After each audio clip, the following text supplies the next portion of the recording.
आज हम शुरू करेंगे लेसन नंबर 12 जिसका नाम है एलिस इन द वंडरलैंड।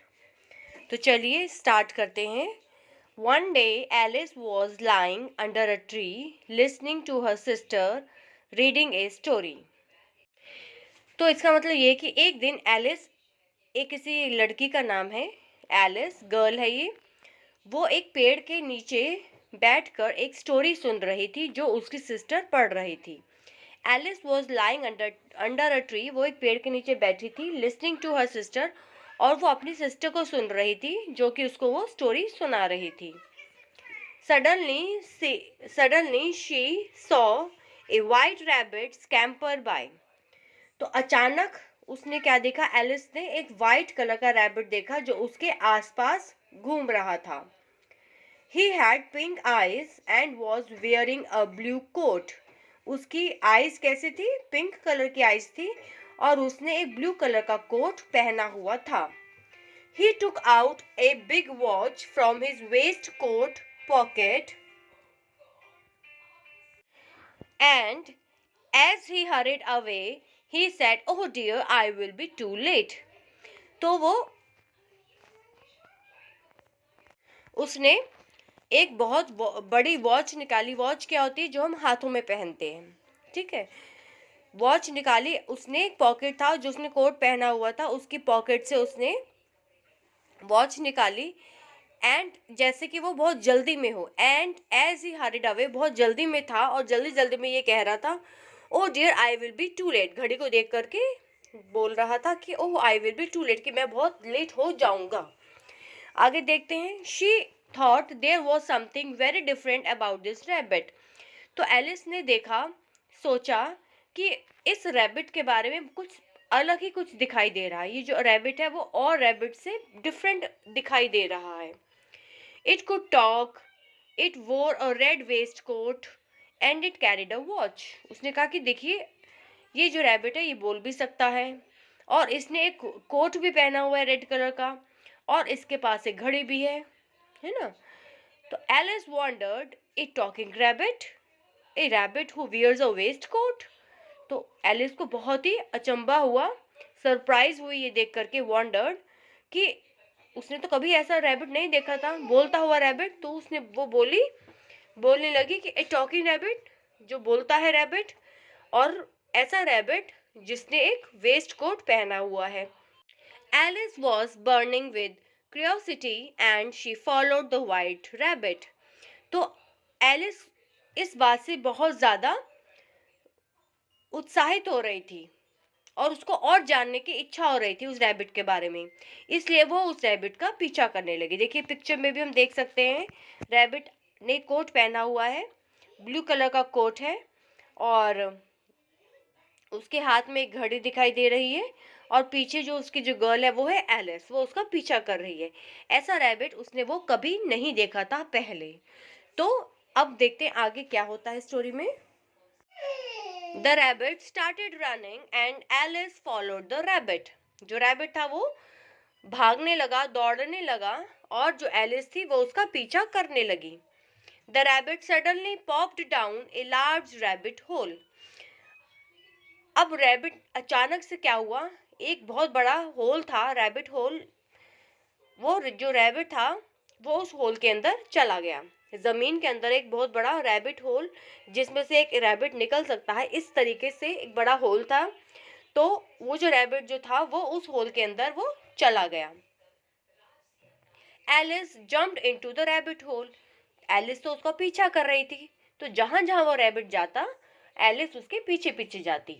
अब जो वो रैबिट था वो एक होल के अंदर चला गया, तो एलिस भी उसका पीछा करते करते उसी होल के अंदर चली गई।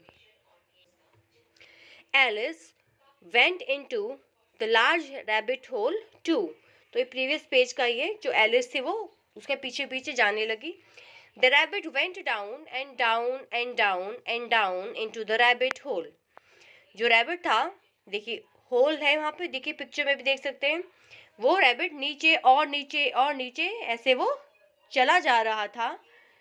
Alice said aloud, where am I. तब एलिस ने जोर से बोलकर कहा कि मैं कहाँ हूँ।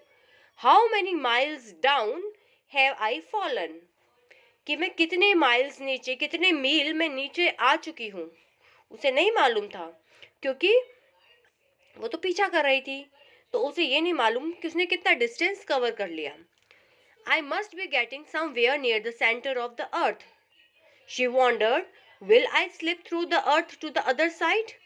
तो बहुत ही उसको देख करके सरप्राइज हुआ कि शायद मैं इतनी नीचे आ चुकी हूँ कि उसको ये लग रहा था कि शायद जो अर्थ का, जो हमारी पृथ्वी का जो बिल्कुल मध्य भाग है, वो वहाँ पर पहुँच चुकी है, सेंटर ऑफ द अर्थ, बिल्कुल मिडल में वो पहुँच चुकी है, और ऐसा ना हो कि वो अर्थ के दूसरी तरफ भी चली जाए। She wondered, will I slip through the earth to the other side, क्या वो अर्थ के, क्या पता दूसरी साइड में भी चली जाए, वो इतनी अंदर, इतनी नीचे वो जा चुकी थी।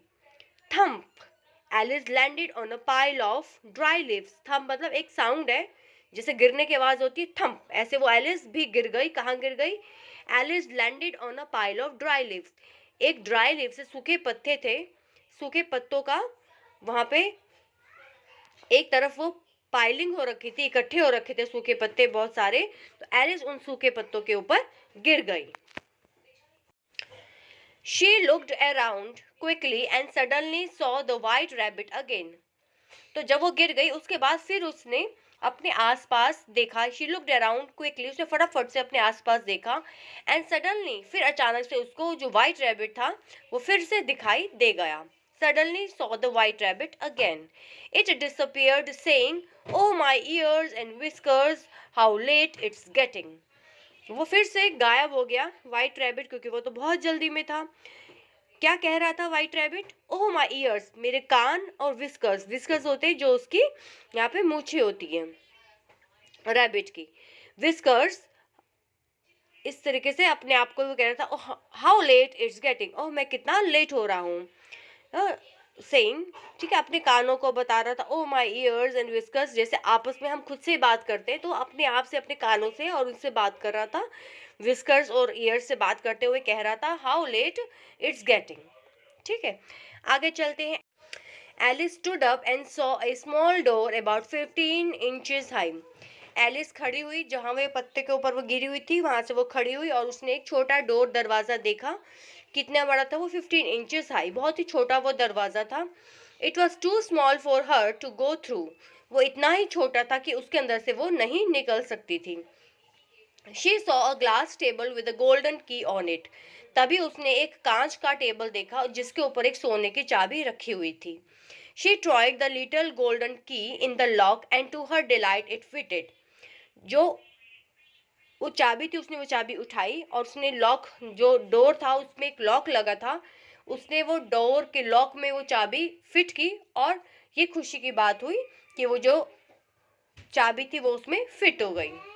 Alice open the door and looked into the loveliest garden she had ever seen. तो एलिस ने वो डोर खोला, और क्योंकि वो डोर के अंदर नहीं जा सकती थी, क्योंकि डोर इतना छोटा था, बहुत ही छोटा था।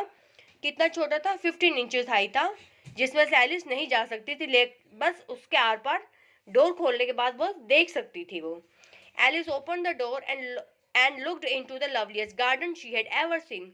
तो जैसे उसने डोर खोला, डोर के सामने बहुत ही सुंदर एक गार्डन था, ऐसा गार्डन जो एलिस ने पहले कभी नहीं देखा था। How she longed to be among those beds of bright flowers and those cool fountains. वहाँ पे क्या था? बहुत ही सुंदर सुंदर फ्लावर्स थे, ब्राइट फ्लावर्स थे उसमें, गार्डन में, और कूल फाउंटेन्स, फव्वारे लगे हुए थे। But she could not even get her head through the doorway. इतना सुंदर था, लेकिन वो उस डोर के से अंदर अपना सिर भी नहीं निकाल पा रही थी, इतना छोटा वो डोर था। एट लास्ट वो क्या कहती है? Oh how I wish I could become smaller, she exclaim loudly. तब वो कहती है, देखिए यहाँ पे फोटो भी दिखाई दे रही है नीचे, सिर्फ वो उसमें से झांक पा रही है, अंदर नहीं जा सी, उसका सिर देखिए यहाँ से देख पा रही है कि कितना ब्यूटीफुल गार्डन है यहाँ पर। Oh how I wish I could become smaller, वो सोचती है कि काश मैं छोटी हो पाती, और वो बहुत ज़ोर से ये बात बोलती है कि काश मैं छोटी हो पाती और इतनी खूबसूरत इस गार्डन को मैं देख पाती। तो यहाँ था ये चैप्टर कंप्लीट हुआ। Adapted from Alice in Wonderland by Lewis Carroll. तो जो एलिस इन वंडरलैंड नॉवल है, ये जो लिखा है वो लुइस कैरल ने लिखा है। उसमें से ये जो छोटा सा पार्ट था वो आपको यहाँ पढ़ाया गया है, ठीक है। तो इसी तरीके से हमारे चैप्टर खत्म होता है। इसके आगे हम इसके वर्ड मीनिंग देखते हैं। चलिए अगले पेज पर इसके वर्ड मीनिंग है वो देखते हैं। फर्स्ट, व्हाट है वंडरलैंड? वंडरलैंड होता है अद्भुत दुनिया। अद्भुत दुनिया ऐसी होती है जो जैसे सपनों की दुनिया हो गई, हकीकत में वो दुनिया नहीं होती। अद्भुत दुनिया, अद्भुत, वंडरलैंड। नेक्स्ट है स्कैम्पर, तेजी से हड़बड़ाकर दौड़ना। जैसे वो जो रैबिट था वो तेजी से हड़बड़ाकर दौड़ रहा था, बहुत ही, और अपने आप से कह रहा था कि मैं बहुत लेट हो रहा हूँ, it will be too late. तो नेक्स्ट है वेस्ट कोट। वेस्ट कोट होता है सदरी जिसने पहना हुआ था रैबिट ने। वॉन्डर्ड मतलब आश्चर्य जताया। क्यूरियोसिटी उत्सुकता। फॉलोड अनुसरण करना मतलब पीछा करना। पॉप्ड डाउन अचानक कहीं आना या जाना। पॉप डाउन मतलब जैसे हम कहीं जा रहे हैं या आ रहे हैं। पॉप्ड डाउन मतलब नीचे गिर गए जैसे, या पॉप्ड अप मतलब ऊपर की ओर आना। अगर पॉप्ड अप होता तो ऊपर की ओर आना, पॉप डाउन मतलब नीचे की ओर जाना। नेक्स्ट है विस्कर्स, बिल्ली या चूहे के मुंह पर लंबे बाल जो होते हैं उनको कहते हैं विस्कर्स। लैंडेड मतलब उतरा, उतरना। पाइल होता है वस्तुओं का ढेर, जैसे वहाँ पे सूखे पत्तों का ढेर लगा था उसको कहते हैं पाइल। डिलाइट अत्यधिक प्रसन्नता। लॉन्ग्ड तीव्र इच्छा व्यक्त करना। एक्सक्लेम्ड भावावेश में अचानक चिल्लाया, ठीक है, बहुत जोर से चिल्लाने को कहते हैं एक्सक्लेम्ड। तो इसी के साथ हमारी ये वर्ड मीनिंग्स भी खत्म होते हैं। मिलते हैं एक नए चैप्टर के साथ। Thank you.